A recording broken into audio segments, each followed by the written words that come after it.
I guess I should start by saying, I've been married for 10 years. My name is Emma, and my husband is John. We've had our ups and downs like any couple, but for the most part, it was good, stable, comfortable, predictable. Maybe a little too predictable. Sometimes I think about how we used to be. Those early days when everything felt fresh and exciting. We'd laugh over dinner, share crazy ideas about the future, and even when we fought, it was always passionate. I loved that. We were a team, you know? And in the beginning, it was easy to see that. But somewhere along the way, something shifted. And I don't think either of us noticed until it was too late. John is a great guy. He's the kind of husband who does all the right things. He's loyal, hardworking, reliable. Nothing you'd ever expect to be the problem. But the truth is, lately I've felt, well, invisible. Like I wasn't the woman he married anymore. He's been so consumed with work. Always tired, always stressed, always too busy. I tried talking to him about it once, in a calm, open way. I remember telling him once, we never go out anymore. But he was always too tired from work. Always the same excuse. And then there's the little things. The things that really started to eat at me. The fact that we didn't talk about us anymore. We'd talk about everything else. Bills, family, his job, his friends, but never about us. It was like the connection between us had just faded. Would talk about everything except us. It wasn't his fault, I know that. He wasn't a bad husband. But I started to feel like I was just there. And the longer it went on, the more disconnected I became. It wasn't just the lack of intimacy, or the absence of dates. It was the emotional distance. That space where we used to be able to talk about our dreams, our fears, our plans for the future. It wasn't there anymore. I didn't want to admit it to myself at first, but deep down I was lonely. I was living in a marriage with a man who barely saw me, and that loneliness. It wasn't just about him being distant physically. It was about feeling unappreciated, unimportant. It was a Friday night when everything changed. John was working late again, and I had the rare chance to go out with some old friends. I hadn't seen them in a while, so I figured, why not? I told myself I deserved a night out, a break from all the stress. And who knew? Maybe a little fun could do me good. I didn't expect to meet anyone, honestly. I wasn't looking for anything. I just wanted to have a good time. But then I saw him. Mark. He was charming. The kind of guy who makes you feel like you're the only person in the room. He was funny, quick-witted, and there was something about him, something alive in his eyes. He had that aura, you know? The kind of guy you can't help but notice. And maybe I was just starved for attention, but when he started talking to me, it felt like the whole night lit up. It was nothing at first. Just casual conversation, a few jokes, some shared memories about mutual friends. But the more we talked, the more I felt that spark I hadn't felt in years. He made me feel alive again. Something I hadn't felt in years. I wasn't even thinking about John at that moment. I wasn't thinking about anything but the way Mark made me feel. And as we talked, I realized something. I hadn't felt this good about myself in so long. He made me feel seen. He made me feel important. And, yes, that probably sounds shallow, but it's the truth. I hadn't realized how much I was starving for this kind of attention. We exchanged numbers that night, and I told myself it was harmless. He was just a friend. Just someone to talk to, someone to share a laugh with. But as the days went by, the messages started. Casual at first, just checking in, asking about my day. It was nothing serious, nothing wrong, right? At least that's what I told myself. I couldn't shake the feeling that I was doing something wrong. Every time I saw Mark's name on my phone, a little pang of guilt would shoot through me. It didn't feel like I was cheating. Not physically, anyway. I hadn't done anything wrong. Yet. We hadn't even kissed. So why should I feel guilty? But the more I thought about it, the more I couldn't deny that something was happening. Something was shifting. I felt like I was in control. I was getting the attention I had been craving, the kind I didn't get from John anymore. I told myself, it's not like I'm doing anything wrong. I'm just enjoying some attention. I deserve that. That's what I kept telling myself, over and over. It was just attention, and honestly, it felt so good. Mark wasn't asking for anything more, and I wasn't either. It was like I was finally getting a taste of what it felt like to be desired again. Maybe it wasn't healthy. Maybe it wasn't fair to John. But I wasn't ready to let go of that feeling, not yet. But deep down, I knew something had changed. It wasn't just about the flirtation anymore. It was about the way Mark made me feel, the way he looked at me, like I was someone worth noticing. And as much as I tried to push the guilt down, I couldn't help but feel it creeping in. But for now, I pushed it aside. After all, I hadn't done anything wrong, right? Just a little harmless flirtation. That's all it was. For now, that's all I wanted it to be. After that first night with Mark, everything started changing. It wasn't like I had made any huge decisions right away, but the ball was rolling, and I couldn't stop it anymore. It started off simple enough, just innocent coffee dates. We'd meet up in the late mornings, when John was at work, or sometimes in the evening, after I'd tell him I was going to the grocery store or meeting a friend. At first, I tried to keep it casual.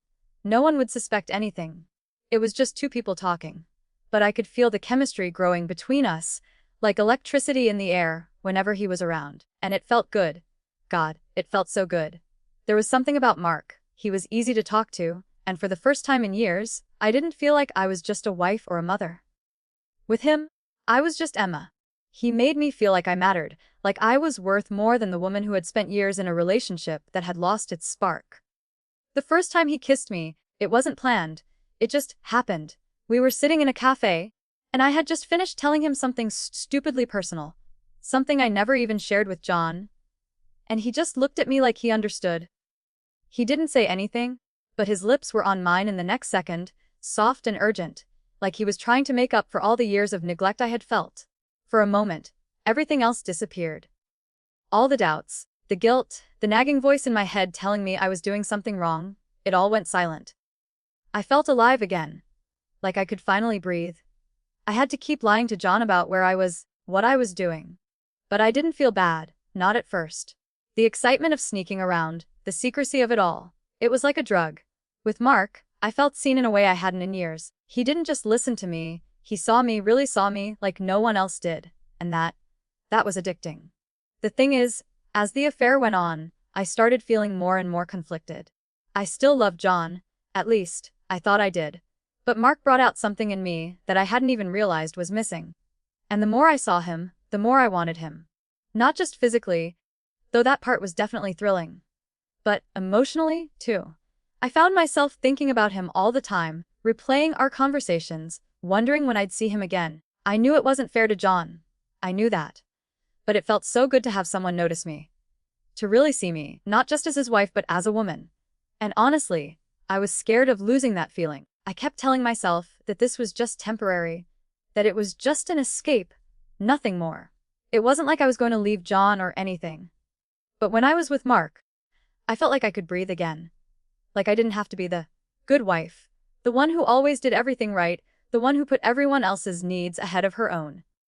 With Mark, I wasn't just living up to someone else's expectations. I was living for myself. I felt powerful. I felt wanted. I thought I could manage it. I thought I could keep the affair separate from my real life. But the more I saw Mark, the more tangled things got. Every time I'd kiss him, every time we spent an hour or two in the secrecy of his car or in his apartment, I'd feel like I was doing something wrong, but at the same time, I didn't care. I pushed those thoughts down, buried them deep.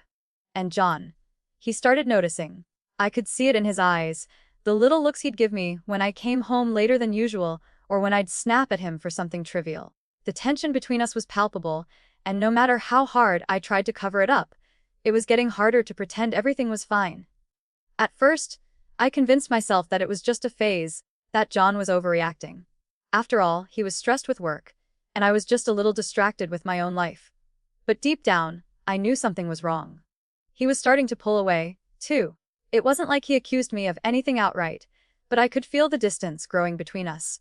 He'd try to talk to me about it, but I always brushed him off. "I'm just tired," I'd say, avoiding his gaze. "It's nothing really. Just work and stuff."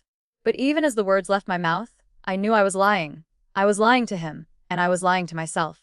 I tried to tell myself that it wasn't anything serious, that Mark was just a distraction. But there was a part of me that knew better. I'd lie in bed next to John, pretending to sleep, but all I could think about was Mark. I'd scroll through our messages, my heart racing with the thrill of it all. And when John would reach out, trying to hold my hand, asking if something was wrong, I'd tell him everything was fine. But in the back of my mind, I was thinking about how I felt more connected to Mark in one conversation than I had with John in months, maybe even years. I tried to tell myself it was nothing. He was just paranoid. But deep down, I knew I was lying. I wasn't sure how long I could keep this up. Every time I saw Mark, I felt like I was walking closer to a cliff, and one wrong step would send everything crashing down. But I didn't care. Not at first. But eventually it caught up with me, the guilt. The lies. The constant need to sneak around, to hide everything from John. It became harder to ignore, harder to pretend. I still loved John in a way, but the way Mark made me feel, it was too hard to resist, and I had to ask myself, how long could I keep this up? Would it be worth it in the end? But for now, the rush of being seen, of being wanted, was all I could think about. And when I was with Mark, I was alive in a way I hadn't been for a long, long time. The thing about lying is, eventually, it catches up with you. I always thought I could keep it all under control. I told myself I could manage both worlds, my marriage to John and the affair with Mark, but the cracks were starting to show. I knew it. John knew it too. It started small. He'd ask about where I was or what I was doing with my time. Little comments here and there. At first, I brushed them off, convinced he was just being paranoid. "I'm just tired, John," I'd say, when he asked why I was distracted or why I hadn't wanted to talk about anything. "It's nothing. Just a long day." But even as I said it, I could feel his gaze on me, like he was waiting for something more, something real, and I felt the weight of it. The guilt, the pressure building, even though I was still doing everything I could to hide the truth. There were the late nights, the sudden mood swings. I'd come home late, try to act like everything was fine, but I could tell he was noticing the change. I'd tell myself it was just a phase, that it would pass. But the tension between us, that didn't pass. It only grew. And then came the day I found out just how much John had seen, how much he had known. I never saw it coming. It wasn't like the movies where you get caught in some dramatic moment. No, it was far more methodical, far more calculated. I was sitting on the couch when John came in from the garage, his expression unreadable. My heart skipped a beat. He had been acting different lately, quiet, distant. But today it was worse. He walked straight up to me, his eyes cold. "I think we need to talk." I froze. My stomach dropped, and a wave of panic hit me. I knew something was wrong, but I didn't expect this. He didn't yell. He didn't throw accusations at me. He didn't even look angry. Instead, he just sat down beside me, his gaze fixed on the floor for a moment before he turned to face me. "Do you think I'm stupid, Emma?" I could feel the blood draining from my face. I opened my mouth, but no words came out. I wanted to deny it, to tell him it wasn't true, but the look in his eyes told me he already knew. "I know what's been going on," he continued, his voice quieter now, almost sad. "I know everything." The breath I didn't even realize I was holding came rushing out, but I still couldn't find the words. My heart was racing, and my mind was in a haze. How had he found out? He reached into his pocket and pulled out his phone. Without a word, he tapped the screen and hit play. It was me. Me on video, sneaking out, texting Mark, talking to him in the kitchen, meeting him outside our house. The footage was crystal clear. I watched it, horrified as the reality of my betrayal hit me like a ton of bricks. Every kiss, every smile, every text. It was all there. "I saw it all," John said, his voice steady. "Every text, every meeting. I saw everything." I couldn't breathe. I couldn't look at him. I felt so small, so exposed. I wanted to disappear, but there was nowhere to go.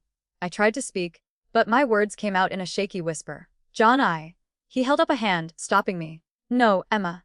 You don't need to explain. You don't need to lie anymore." His words hit me harder than I expected. I thought I could justify it to him, that I could say the right things to make it go away. But there was no escaping it now, no more hiding. "I never wanted to hurt you," I finally said, my voice breaking. But I felt invisible, John. It wasn't just a mistake. It was a cry for help. I needed to feel wanted again. He didn't react, didn't shout or break down. It was almost worse. He just sat there, looking at me with an emptiness in his eyes, like he had already said goodbye in his mind. "You needed someone to see you," he said, his voice cold but steady. "And you couldn't even tell me." I opened my mouth to speak, to try and explain, but nothing came out. He was right. I hadn't told him. I hadn't opened up to him in years. I thought about all the times he'd tried to talk to me about us, all the times he'd asked if I was okay. But I never said anything. Instead, I just let it fester until it all spilled over into someone else's arms. "I'm so sorry, John," I finally whispered, my eyes filling with tears. "I was selfish. But you stopped looking at me, really looking at me. It hurt. It's like I was just going through the motions of our life together. He didn't respond right away. He just stared at me, his eyes distant, his face unreadable. And in that moment, I realized just how much damage I had done. I wasn't just caught in a lie. I was tearing apart everything we had built together. I don't know what we'll do now, John said quietly, his voice heavy with resignation. I need to figure this out. You need to figure yourself out. I felt the weight of those words sink in like a stone. He wasn't asking for answers. He wasn't demanding anything from me. He was simply done. He needed space, and I didn't know if he'd ever come back. And honestly, I didn't know if I even deserved him to. As John stood up and walked away, I was left there, alone on the couch, with the full weight of my actions crashing down on me. The tears I had been holding back finally came, but they felt hollow, like I had already cried all the tears that mattered. He hadn't yelled. He hadn't even told me he was leaving. He had simply laid it all out, and now, he was gone. I was left in limbo. I didn't know if there was any coming back from this. I didn't know if John would ever look at me the same way again. And I didn't know what I wanted anymore. I didn't know if I wanted him to forgive me. I didn't know if I even deserved it. The days that followed John's confrontation felt like I was moving through thick fog. Each step, each breath, a struggle. The house felt emptier, quieter, even though John was still technically here, in the same space. But we weren't the same. I wasn't the same. I spent a lot of time alone in those days, replaying everything in my mind, trying to figure out where it had all gone wrong. I thought about the first time I met Mark. How thrilling it was to feel seen again, how exciting it felt to finally be wanted. I thought about the secret meetings, the adrenaline rush of sneaking around behind John's back. It had all seemed so harmless at the time. But now, looking back on it, I could see how misplaced that all was. I thought Mark was the answer to my loneliness. But now I realize he was just a distraction. A way to avoid facing the reality of what was wrong with me. And I think that's what hurts the most. I used Mark to fill a void inside me that I never let John fill. I kept expecting John to read my mind, to know what I needed, when in reality, I had stopped communicating with him a long time ago. Mark was never going to fix me. He was just a temporary escape. A way to feel alive again without having to face what I had lost in my marriage. And when I had Mark, it was like I could put all the pain, the frustration, and the disappointment aside. But now, with everything out in the open, all I felt was regret. I had betrayed the one person who had always been there for me. The person who trusted me. And now I had nothing. John came to me 2 days after the confrontation. I had expected him to be distant, maybe even cold, but when he entered the living room, his face was a mix of exhaustion and something else. Something that resembled acceptance, maybe even sadness. He sat across from me, his eyes not as angry as I expected, but still hurt. I've been thinking about everything, he began, his voice low, almost tired. And I've realized that I'm just as responsible for this mess as you are. I didn't pay enough attention to you. I didn't see the signs. I didn't listen when you were telling me without words that something was wrong. But you. He paused, shaking his head slightly. You broke the trust we built. And now we're both here, trying to figure out what happens next. I sat there, unable to say anything. I wanted to tell him how sorry I was. How much I regretted what I had done. But the truth was, no words felt strong enough to fix this. And deep down, I knew that saying sorry wasn't going to erase what had happened. John continued, his gaze soft but firm. I don't know if we can fix this, Emma. I don't know if I can forgive you. But if you want me to stay, it has to come from you. You have to show me that you're truly sorry. That you want to change. Because right now, I'm not sure who I'm looking at anymore. And I can't keep pretending everything is fine. I nodded, my throat tight, my heart heavy. I had no excuse for what I had done. I had no way of undoing the pain I caused. But I couldn't give up. I couldn't let everything we had go to waste because of one terrible mistake. I'm not asking for forgiveness right away, I said, my voice shaky. I know I have to earn it. I know it's going to take time. And maybe we can fix things, but only if we both want it. And if you're willing to give me a chance to show you that I can be the woman you need me to be again. John didn't answer right away. Instead, he leaned back in his chair and just stared at me. I could see the weight of the decision in his eyes, the battle between love and hurt. I knew it wasn't going to be easy. I knew that if we were going to have any chance at repairing what was broken, it would take work. Hard work. From both of us. I don't know. he said after a long silence. I don't know if I can go back to what we were. I don't know if I can forget this. I swallowed hard, forcing myself to hold his gaze. Neither do I, John, but I'm willing to try. But over the next few weeks, we tried to rebuild. John wasn't sure he could ever trust me again, and honestly, neither was I. I knew I had destroyed something that could never be fully repaired. But we had to try. For the sake of everything we had shared. For the sake of the life we built together. We started small. Conversations that didn't involve accusations. Open moments of vulnerability. And slowly, very slowly, we began to reconnect. I had to prove to John and to myself that I wasn't the woman who had betrayed him. That I could be better.